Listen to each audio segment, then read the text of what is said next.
Bismillah, asalaamu calaykum waraxmatullaahi wabarakaatu. Soo dhawaada walaalaha qalbiga. Ciid mubaarak calayna wa calaykum. Taqabbal Allahu minna wa minkum. Ciid mubaarak ayaan idin leeyahay. Ciidan ciideeda kale cimro iyo caafimaad Ilaahay ha nagu gaarsiiyo.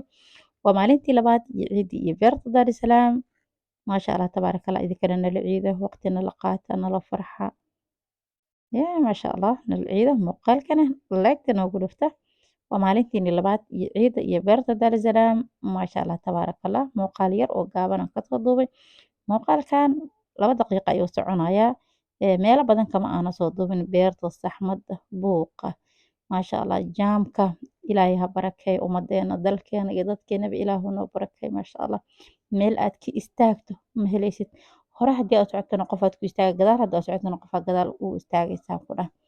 Ciriiri wax aad duubtay iska daa ilmahaada kaa kala dayacma kaa kala kalfakanaya ku dhahay.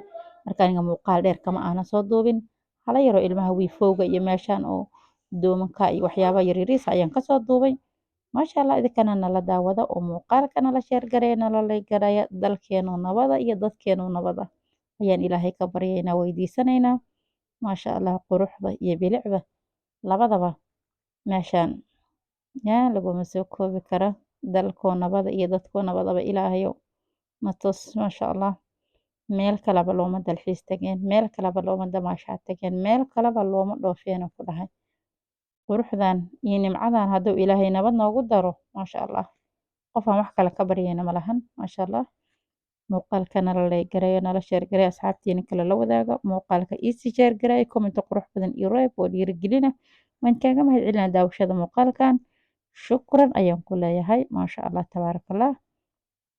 Waxooga yaryariiska fiidiyoyada yaryarka ayaan ka soo duubay meelo kaleba kama aana soo duubin haddii kale adiga ilmahaada waa kala lumaysan qof asiga sidiisa kaligiis u baxay oo wax soo duubayo duubis bas le u baxay haa wuu soo duubi karaa beerta dhinacyadeeda kale laakiin ilmahan wada waxna waa duuba suurtagal kuma